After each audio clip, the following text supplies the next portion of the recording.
I know the YouTube censor bots are probably going to jump all over this one, and I'll probably get a community guideline strike due to the title, but I'm being quite frank. It's bad heads.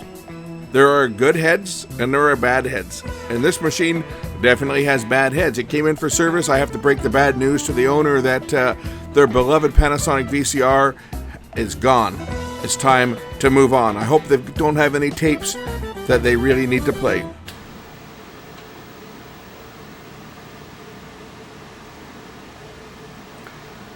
I do believe this machine has a playback problem. Let's see what's wrong with it. I wonder if it's dirty heads. Well, let's just try the clean the heads. Not improving. The picture is the same. So we have a problem that's more serious than just dirty heads. I wonder what the problem with this one is.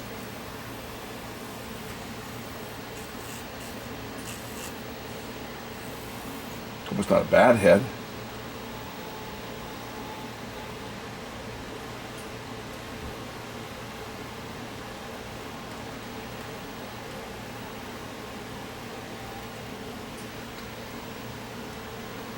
It's got a problem. Let's put a scope on and see what the waveform looks like. Maybe this has got a broken head. Don't know much about it. That looks pretty sad. I think this one's got a worn out head. Look at the levels. I don't have my, I'm just triggering it off the main.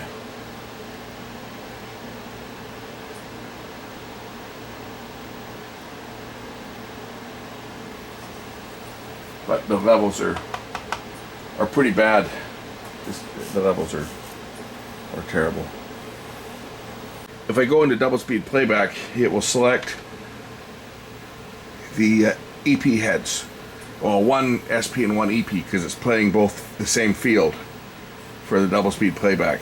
And you can see, well, that's looking a little better, but it's still it's no good. So I guess I have to inform the person that owns this one that their VCR is just it's shot, because we're never going to find a head for this. But that's the way they are sometimes. Sometimes you can't do anything, and that's the problem we're going to see more and more of. For those people that still hang on to the past and sit and use VCRs and think that their VCR is going to last them the rest of their life, they don't. The heads do wear out, and it looks like this has had the head replaced on it at one point too. You can see the rosin on there. But yeah, the heads do wear out eventually, and once they wear out past a certain point, they just don't produce the RF that they once did. Yeah, I can barely feel the heads here. So this one is toast, unless I can find another head for it. I might have a machine that has a head that's compatible. I'll have to I'll have to go through my stack of old machines and see if I've got one that's compatible. But I'll have to let the guy know that owns this right now, just say, hey, you know, this VCR you brought me is it's toast. It needs a new video head, and I don't know where we're gonna find one. Triggered the loading. Don't know where we're going to find one. Actually, I do know where there might be one, but I know that KP Components stocks some video heads. This would have been a popular one, though. These Panasonic ones didn't generally last all that long. Panasonic always had an edge in picture quality over a lot of the other ones because they used heads that were made out of soft material that was more electrically conductive to magnetic energy. So their heads themselves generally did not last as long as some of the others. We used to replace them with like Seiko or other brands of replacement heads that were much longer lasting, but didn't have the same video performance.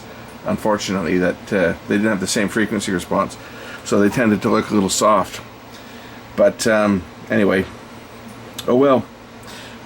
Can't do much on this one. So now you know what the symptom is for worn out heads. Just what I showed you. If they don't clean when you try to clean them, you put the scope on it and take a look at the RF, and as you saw on this one, the RF level from one of those heads was very, very low compared to the other, and that's why it just was not picking up enough signal to demodulate. Anyway, Thanks for watching. Bye.